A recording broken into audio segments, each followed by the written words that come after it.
je m'étais rendu compte que notre armée n'existait plus.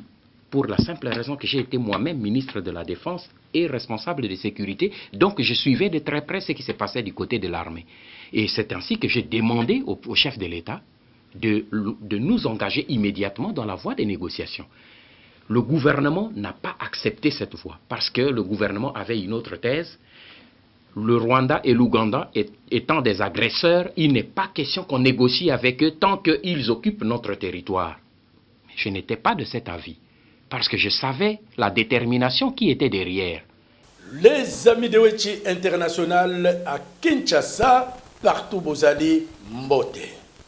Émission Nabiso ya lelo toza na sujet moko pour ou contre les dialogues avec la République rwandaise.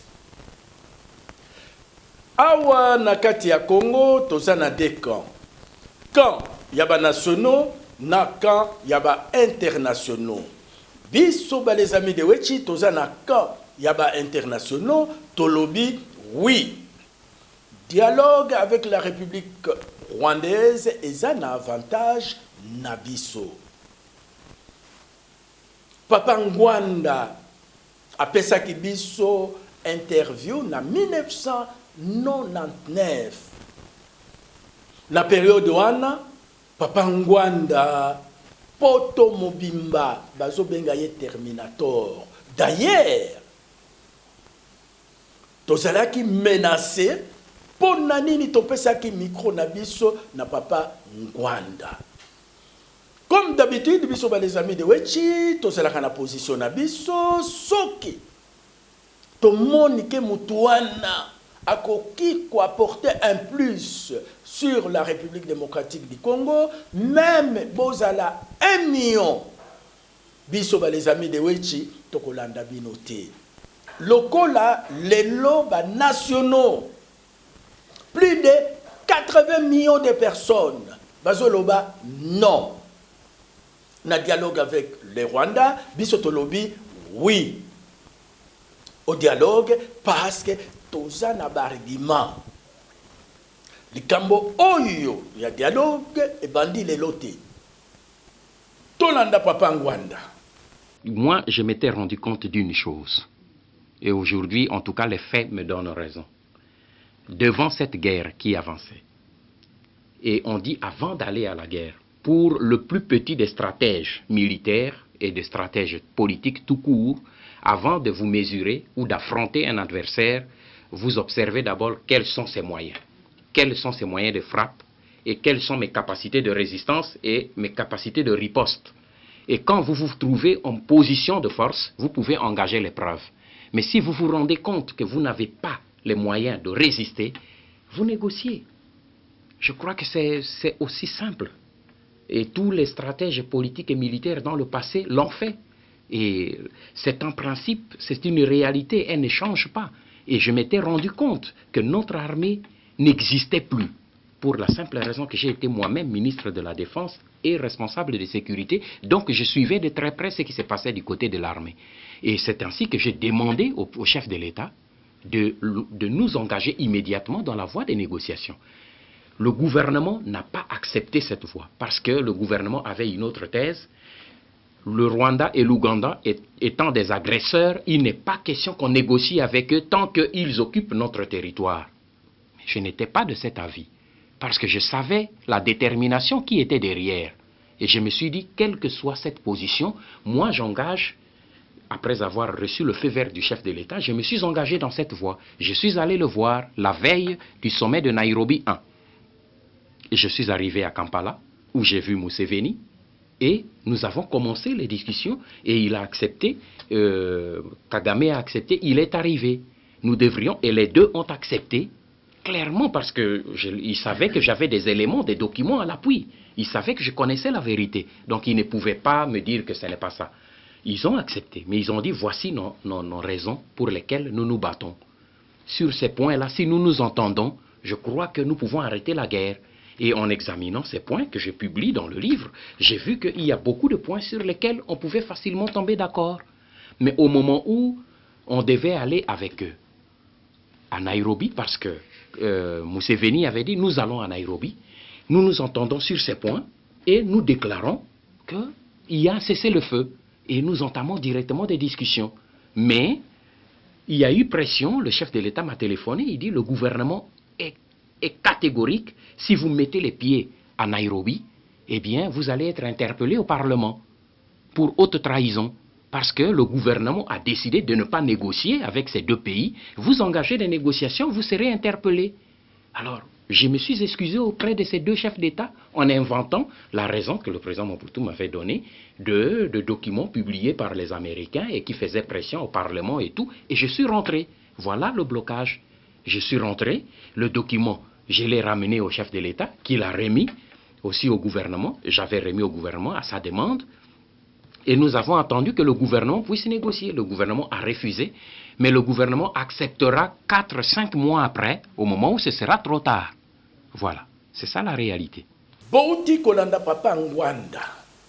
Likambo oyo ya dialogue ebandi lelo te. Maréchal Mobutu alobaki non au dialogue. Et memaki.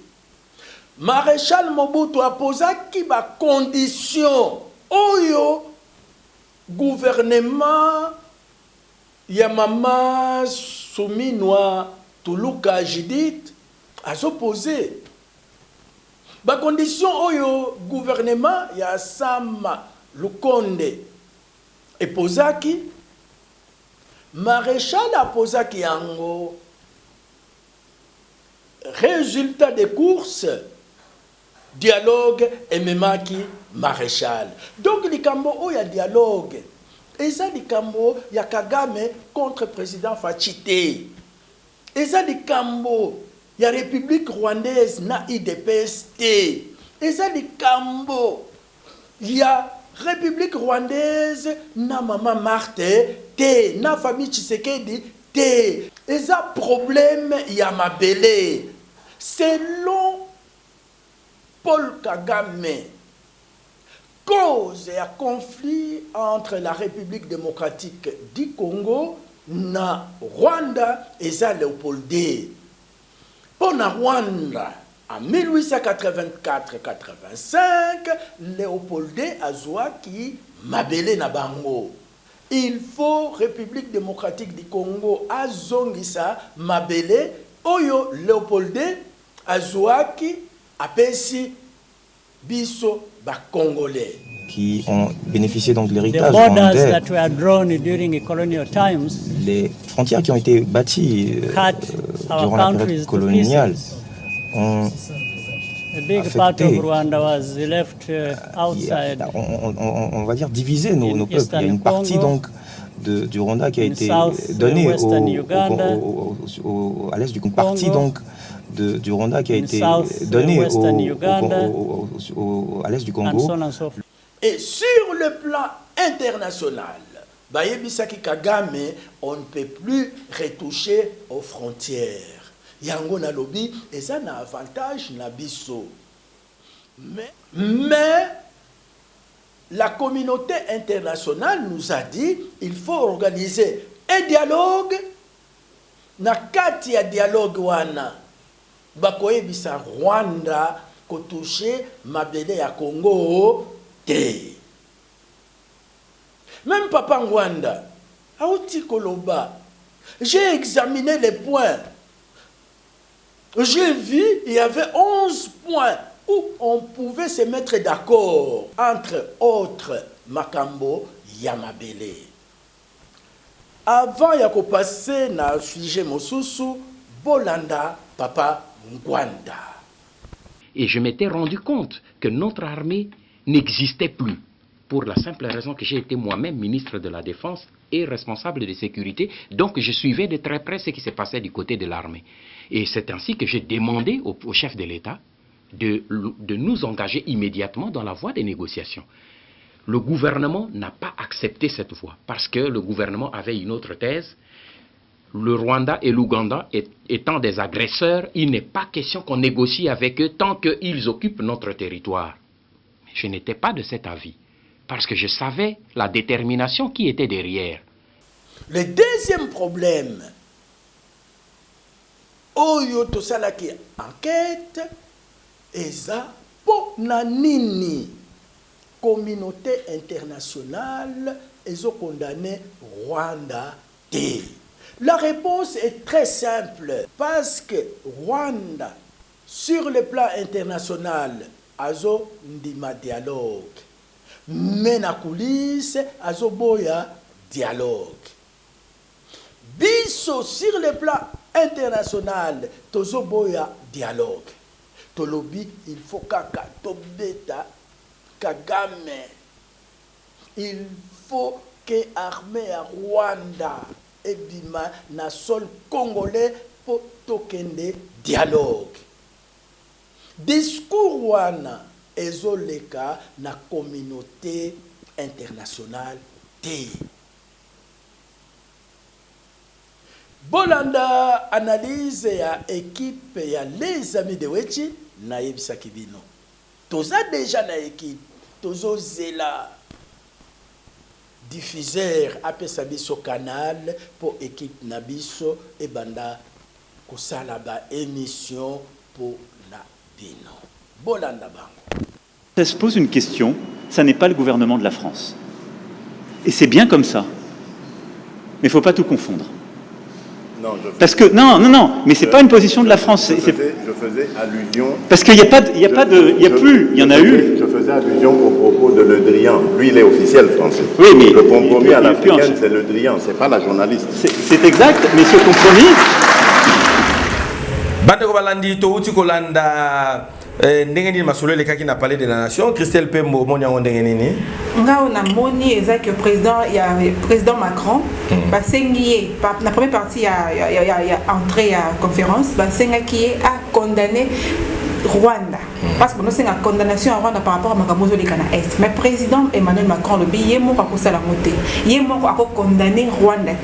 Raison pour laquelle il y a une synergie. Donc, l'Union européenne, donc par rapport à en conclusion, le président Macron a condamné Rwanda. Mais il y a 5 minutes que tout ça la négociation, tout solo là, dans le cadre de l'Union européenne, par rapport à condamné Rwanda. Mais l'idée n'a pas compliqué, mais on n'a pas impression par rapport à le président Macron.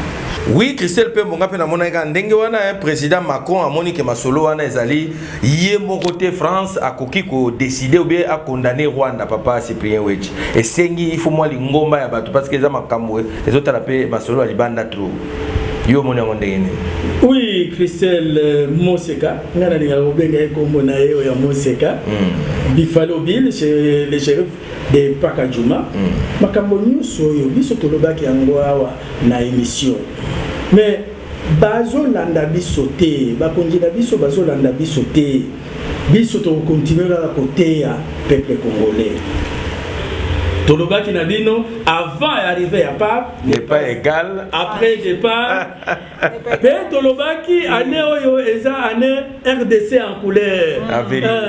Voilà. Année à vérité. Il y a vérité. Tokomemabino, le 13 juin 1999. Ezala Kine. Quand il y a image, il y a élection belge. Tozalaki wana, Tozalaki interview, il y a directeur, il y a RTNC na bango, il y a des cas qui n'a pas passé. Donc RTBF. RTBF, Tolo Tunakie, Ponanini, Bobosani, Makambo Nabiso, Bozolo Belakaka, Makambo ya Kosovo. Totia ka moi rappel. Oui, totia moi rappel, parce que tu compares à mon actualité à l'élo. Voilà. Bandeko Tolanda. Moi, rappelle. Mais de manière générale, est-ce que vous pensez que cet événement, qui pourtant est un événement important, est assez couvert par les antennes de la RTBF? Je pense que rien de ce qui concerne l'Afrique ne nous est étranger, a fortiori tout ce qui concerne la politique du Congo. Mais vous devez savoir que nous nous battons sur plusieurs fronts en même temps, que pour l'instant, il faut bien le reconnaître, ce qui est important, c'est la guerre qui est à moins de 2000 km de chez nous, c'est le problème du Kosovo, et que dans une politique de moyens à gérer, il est évident que nos équipes sont essentiellement maintenant mobilisées sur le Kosovo, parce que c'est cette affaire du Kosovo qui mobilise évidemment l'opinion internationale et l'opinion belge en tout cas. Et mais justement, vous pensez que il y a, disons, une plus grande importance qui est portée justement au conflit qui vient de se dérouler, qui est en train de s'achever au Kosovo, et qu'on ne parle plus justement de cette guerre qui se déroule au Congo. Mais il y a encore des morts. Vous pensez que les morts du Kosovo et les morts du Congo ne se valent pas? Non, je ne fais pas ce type de choix. Mais vous savez qu'il y a des guerres qui finissent par être des guerres que médiatiquement on oublie, des conflits enterrés. Il y a eu beaucoup de conflits en Afrique que les médias ont oubliés. Mais c'est vrai que ce conflit européen qui est à nos portes a tout de suite porté l'attention de l'opinion, vous avez pu le mesurer, mais vous savez combien nous avons été attentifs à tout ce qui s'est passé au Congo mais depuis 1960. Je pense que l'RTBF est très intéressée par toute cette politique, par le développement de cette politique. Elle souhaite une chose, c'est que votre pays retrouve la paix, la sérénité et son essor. Bandeko balandi bo uti kolanda président RTBF Christelle Pembo. Bifalo bilenga tuna papa wechi. Question ba uti ko poser mon konza RTBF donc ya RTNC na biso na ndenge ya kilelo. Ba poser question par rapport que est-ce que ba mort ya Congo, ba quand ba mort européen ya Kosovo. C'est la même chose que na kangisa de façon que les lots guerre en Ukraine. Guerre en Ukraine, oui, bien, il fallait bien. Oui, très bien. Guerre en Ukraine. Ma qui est en Ukraine. Donc, papa aussi vraiment Wechi. Donc, ma question d'être opposant. Oui, c'est de Wechi. Il y a un autre barrage. Non, ceux qui montent dans nos vivants, ça on va voir qu'il est fleur. Parce que ma question genre sur les autres zones à l'issue. Beaucoup ça cause à Sika. Ok, déjà le bas maintenant. Fatih Beton, Ayebisaki Macron, yo au condamné Russie. Ouvertement. Pour l'année, nous avons condamné Rwanda. Ouvertement. Mais la réponse, nous peut opposer qui maintenant un ancien ministre, plusieurs fois ministre en Belgique. Azaki peut ministre de la Défense. Ayebi Congo. Azaki peut bourgmestre il y a Bruxelles ville, François Dedonea. Et en ce qui concerne justement cet état de guerre au Congo, Monsieur Kabila dit que c'est une agression qui vient du Rwanda et de l'Ouganda. Vous-même, quelle est la position de la fédération là-dessus? Vous pensez qu'effectivement il y a une agression extérieure envers le Congo ou bien c'est simplement une guerre civile? Mais nous pensons qu'il y a un mélange des deux. Il y a des gens qui sont mécontents à l'intérieur et il y a aussi des gens qui sont mécontents à l'extérieur. Et donc je pense qu'il y a à la fois des éléments internes et externes qui interviennent. Et donc la solution du problème ne peut qu'être au niveau d'une discussion internationale et pas uniquement au niveau d'une discussion interne aux alliés, au Congo. Je voudrais attirer vos attentions sur le fait que au Congo, la Belgique en tout cas, exige que la démocratie soit rétablie. Par contre au Rwanda, M. Kagame vient d'annoncer aujourd'hui même qu'il allait reporter pour 4 ans de plus son régime en place. Alors, je veux savoir comment vous estimez ce fait qu'il y ait 2 poids 2 mesures. Au Congo, une exigence de démocratisation pour M. Kabila et au Rwanda, une tolérance envers le régime de Kagame. Je pense que la Belgique doit encourager un processus qui mène à la démocratie partout et que l'on ne peut pas demander aux uns ce qu'on ne demande pas aux autres. Voilà, Kolanda Oyo, ancien ministre à Belgique à Lobi, Papa Cyprien Wechi. Et loko nini olingi olobela ba congolais na kolakisa ba image oyo. Mais yemo ko alobi. Ba condamné est-ce que makambo oya Rwanda eza agression ou bien eza agression té. Alobi. Alobi eza mélange. Ya biloko mibale. Ba M23 na biso moko ba congolais. La solution et qui cause là au niveau international. Oyo Macron a lobby lelo. Voilà. Flair Macron ayaki. Ce qui va intéresser ki biso. Tolinga ko pesa bango ba biloko oyo. Tolinga ki ko pesa bango ba biloko oyo. Balinga ki même ko poser question à naté. Balinga ko poser ba question autrement. Maintenant, en 2007, à Lisbonne, Louis Michel a émis sa kibiso, même parole. Le col à Louis Michel, Toina qui a au Congo, Tolanda qui était. Tolanda est. Ce que dit que Zali, ça va, c'est bon, Tolanda est. Pour les Congolais comprendre juste que non, Batouana Baza, même morale.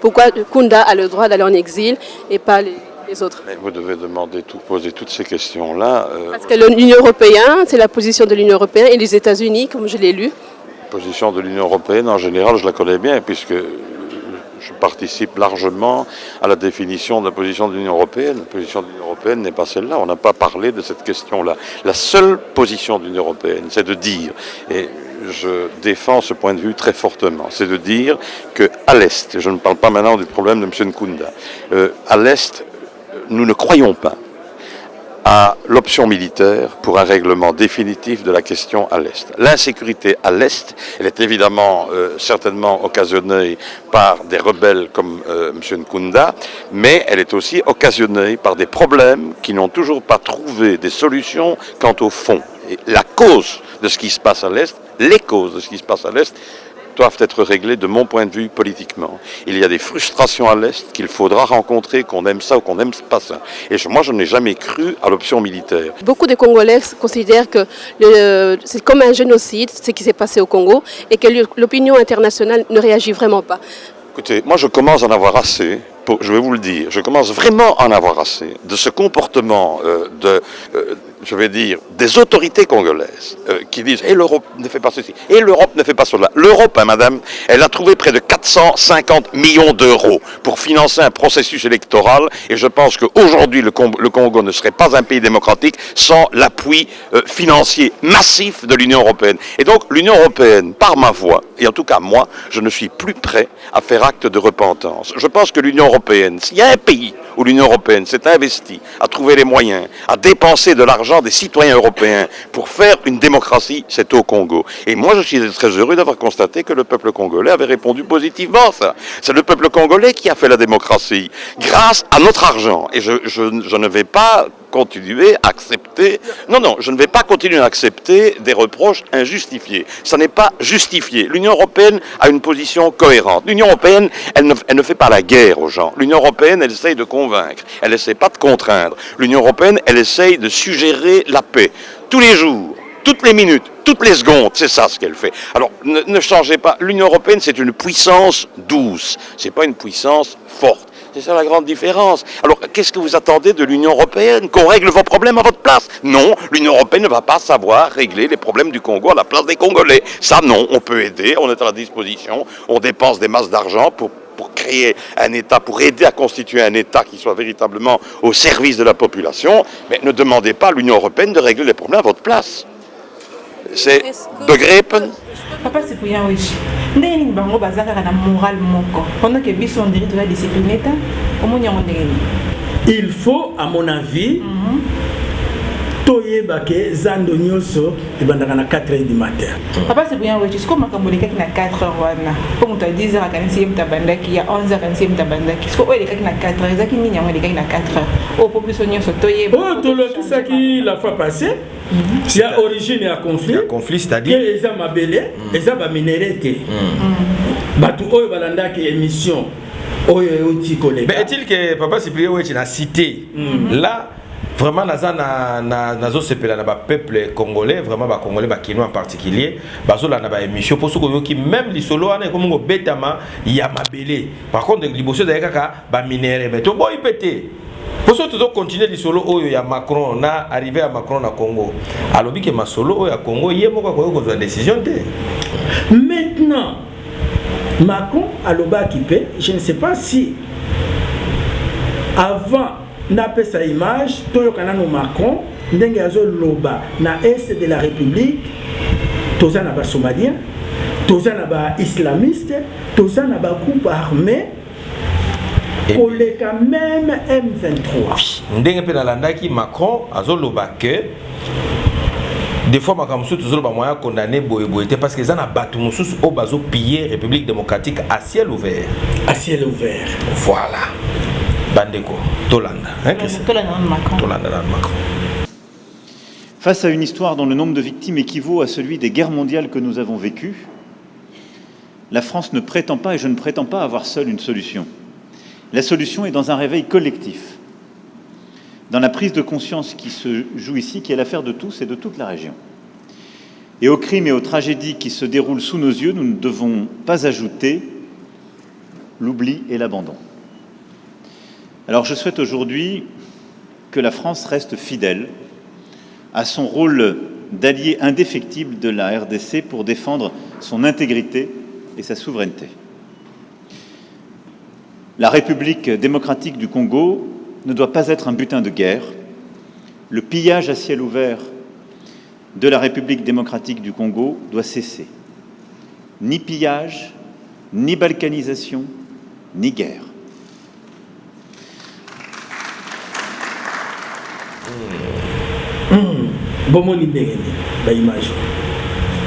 Voilà, Christelle. Comment on a l'image Salima monté ma passé? Parce que ceux qui Macron a big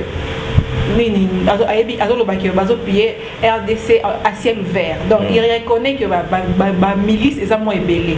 Sheba Bazali, islamiste Bazali. Parce que c'est qu'on dit qu'il y a des biso congolais, biso mort parce qu'on a dit qu'il y a des côté kuna, au tambola côté kuna. Congo profond quoi. Au côté la profondeur. Comment on a congolais y est mon caso teka. Mabaya na ye na ba sheba comme na ye mo kazo ko tika parti moko ezala roi non sans loi pour ya dizora mbongo ateka asala ba minéré donc yo mto za côté wana makanisi na bango za na ndenge ni voilà ngala ko loba boye papa Cyprien wechi ndenge kaka Christelle Pembo alobi Macron alobi ke baza ko piller mboka na biso à ciel ouvert. Est-ce que biso moko ba congolais toyebi penza ke baza ko piller mboka na biso à ciel ouvert?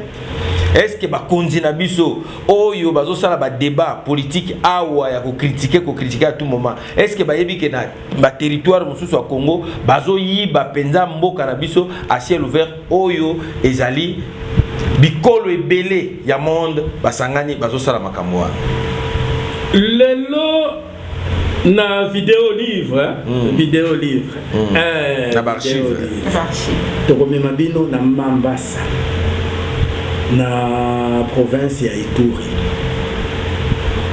kuna ba mama batata bandeko tozana ba somalien donc ba image oya lelo ba M23 baza awate ndenge bozomona camion wana ba mama batata bandeko congolais moko aza na camion wana te ozomona yango ndenge ezali camion vert tozomona ngala moni mutuka moko vert ya mulai bozomona bandeko na biso ba congolais bazo salani bazo na mabaya bazo kotisa bazo bilisa ba camion wana eza ya ba somalien eza ba somalien bazo piller bois na biso siko ba konzi bazo mona te bazo piller bois na biso bomoni awa place bazo bomba ba bois yango wana ba congolais toke kokata bois na biso to bombi yango to teki epai ya ba somalien yo autorité ceux qui ont dénoncé baye ba bomi yo et puis là ezo le cas na Rwanda te ezo le cas ciel ouvert na Uganda océan mikili ya poto donc Uganda azo piller koleka même Rwanda donc avant il est calme entre temps toujours là qui s'appelle Kagame Musapi alors on va distraire biso na M23 eza distraction donc abo marane kaka batu Kagame azo mo mokoye pe azozwa mais ba ngona ba vandi calme bazo profiter ce qu'on a gagné tous na ba islamiste ba somalien ba nilotique nyonso wana ba éthiopien baza kuna ba islamiste baza kuna do ba tiango Congo comme le quoi lunda na bango oyo tozoyeba te en dehors ya wana papa si wewe sina katoma siko ndenge bango bakovanda bango nyonso na kimia bongo soki mokonzi moko alobeli bango babomi solution moko comme moi na te de façon avec complicité ya biso ba congolais yango de denoyer à lobby il y a une agression interne et externe baza kuna la complicité ya biso ba congolais yo moko oyebi neti bois wana soki bango bakozwa 1 million bapesi congolais $20,000 nana boboy na ba crise agression on agression on va te bolinga on minga agression maintenant en dehors de ça il y a des multinationales oyo baza na kati ya zamba bomoni zamba oyo awa tozana likolo bomoni société wana ce sont des multinationales omoni place wana eza poto baza na internet, baza na baclip, baza na biloko nyonso eza poto bazo exploiter or hélicoptère ekoya ekiti ezwi ba minere Uganda wana même bon tosenga na bon tala na no forêt yo okoma wana ndenge nini Christelle tala forêt wana yo okoma wana ndenge okoma ndenge pasi po yawe tala même parce que frère d'émission les amis de Wechi 10 000 kende ko contrôler société wana okoma ndenge bon siko na ina poser pe question papa Cyprien Weti siko na ndenge bazo yiba ba minéraux na biso a or na biso ngone zo kende siko papa alingeti pouvoir na ye place wana ezate papa est-ce que ya yebi est-ce que papa alingeti ya yebi est-ce que batunyo so ba yebi ba yibate ndenge ba yebi parce que ils ngai na zaki kuna na moni na filmer moyen koloba avant arriver à papa ezala kité tozaki likolo ya avion au moni c'est toujours que bon c'est différence signe ça là qui pour comprendre que non c'est pas multinational ba signala ki ngai déjà au moni l'air to banai ko voyager na ba mindele bande kona biso vraiment félicitations l'air ba moni congolais na kati ya délégation ba mindele au mona ba obenda ngai pembeni ba ebisi esa boye kende ko ebisa bango alors l'air bazo ebisa ngai na komi ko vérifier nde na filmaka donc congolais azakala alinga mboka na ye mais maintenant ozolo bango est-ce que vous êtes en sécurité pour na ba makambo nyonso maintenant là parce que ba multinational ba multinational ba kufite papa neti na lakisi boye batunyoso ba moni yango même ceux qui ba bominga ina Congo ko perdre Congo na vie à Wechi wapeleki et pour le moment tout lakisi yango ceux qui ba ko bomanga bon à 67 ans na sali déjà vu na ngai année 68 ans maintenant est-ce que tokosenga na gouvernement na biso asa la patrouille na kaka na ba avion ya Monique wana parce que bango ba koza la pe wana na ba biloko na bango na ba missile na bango so ba moni avion mo boza na identité emsu ya boye ba tindeli yango loko e ko koya na zamba wana ti lelo tokozwa suite yango to ba Monisco e ba mbebele non na question na yo na question na yo ba multinational ba éduquer peuple congolais asa peuple ya sentiment congolais a uni Munyamulenge parce que Munyamulenge a violé qui moi sinaye abomaki ba peuple congolais. Alors bazoti kabiso excusez-moi le terme na je peux dire na distraction yango tozo biso tozo mona kaka ennemi moko bango bazo piller bango tozo mona bango te biso awa tozo mona kaka Munyamulenge or Munyamulenge na est de la République démocratique du Congo est une goutte d'eau dans l'océan. Même ceux qui ont neutralisé M23, biloko nyonso calme. Tozali sous un morceau dire parce que ba image au bozomona c'est à 600 km na Rwanda. Pour Komawa, il faut Obima, Goma, Ruchuru, Parc national Rwindi, Kanyabayonga, Rubero, Butembo, Komanda, Mambasa, Ozokende, na province orientale. Kuna Banyamulenge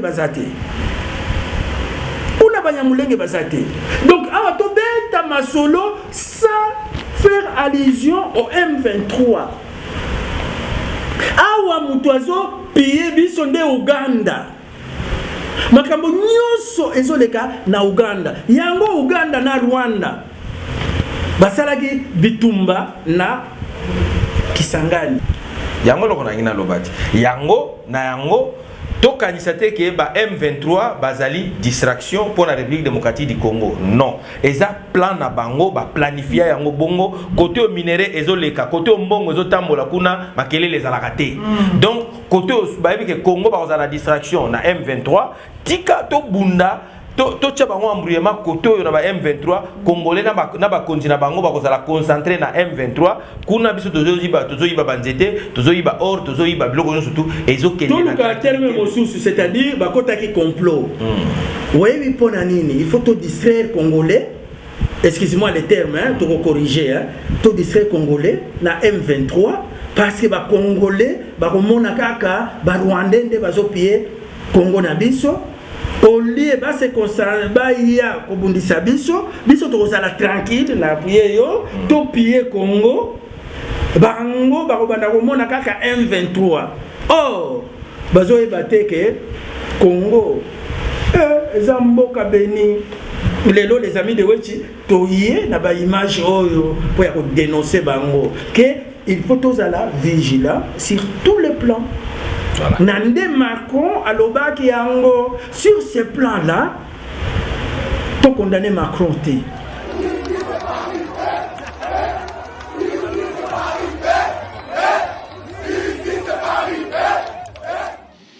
Nous avons, au cours des derniers jours, écouté des acteurs humanitaires congolais et internationaux engagés sur le terrain. C'est la première réponse de court terme. Nous avons entendu leur alarme face au dramatique manque de moyens qui se profilent sur le terrain et les situations extrêmes qui sont à nouveau vécues par nombre de vos compatriotes. C'est pour cette raison que la France sera le premier État à répondre à l'initiative de l'Union européenne, annoncée ce matin même, de mettre en place un pont aérien humanitaire à destination de Goma. Nous allons débloquer une contribution immédiate de 34 millions d'euros d'aide humanitaire, laquelle s'ajoutera au montant de près de 50 millions annoncé par l'Union européenne. Nous nous tenons également à la disposition de l'Union européenne pour fournir des moyens de transport, civils ou militaires, et pour procéder à leur acheminement. Pour la construction de cette émission, Papa Cyprien Wechi, le loto zaka na 100% masolo, il a fallu pour le warrior, El Marabiocho, Bakombo tellement ébélé. Voilà, l'élo et l'eau. Ceux qui te repassent, merci, n'a fallu pour 34 millions, ou bien merci, n'a fallu béton. Parce que Balobi, Falinde à Maki.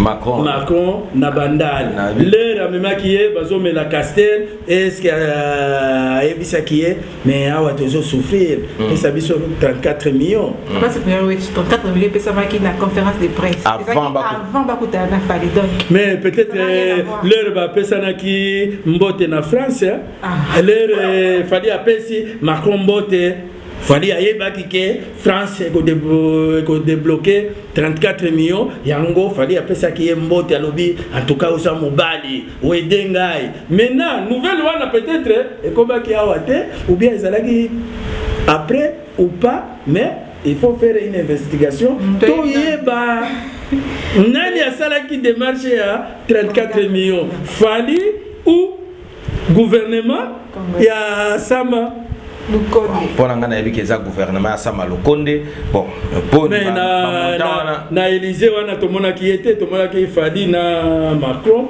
oyo ememela ki fali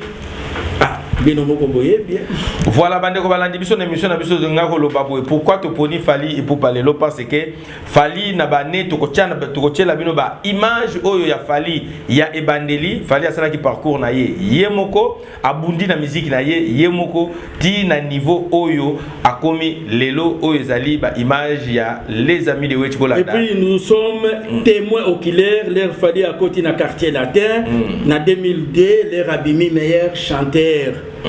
Il y a République démocratique du Congo, Namiso Nabiso. Tilelo, Fali Azobunda. Vidéo livre. Oui, vidéo livre, tu reconnais toujours la vidéo livre parce que. Tolanda. Voilà, Tolanda. Bandeko balandi Tolanda dans vidéo livre total la Fali, nenga zalaki na bandeli, nenga bundi, Tilelo, akomi Oyo, Azali Lelo.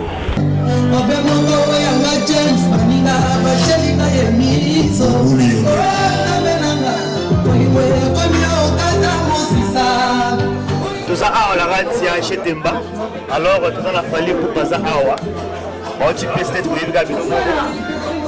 rapidement tout ça m'a impressionné. Alors solo la mouillé.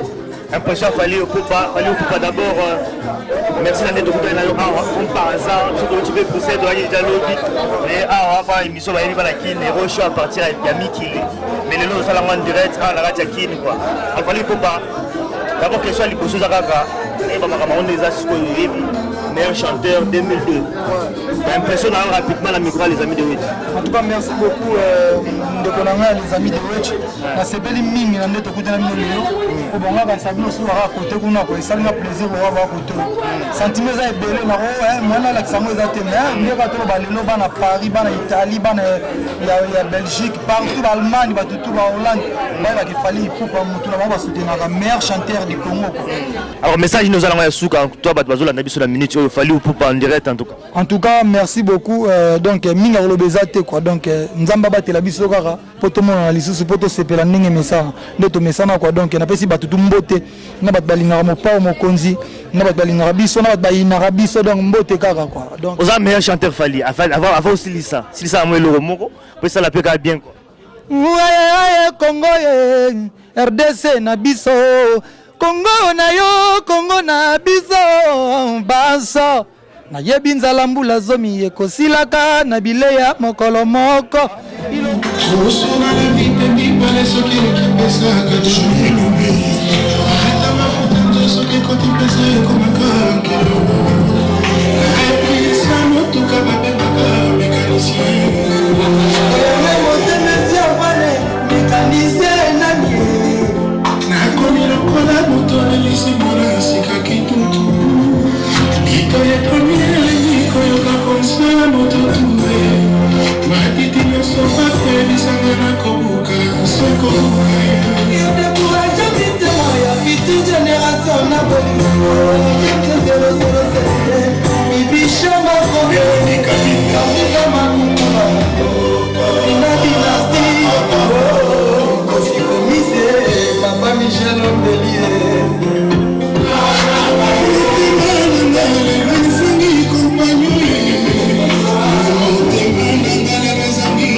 Shali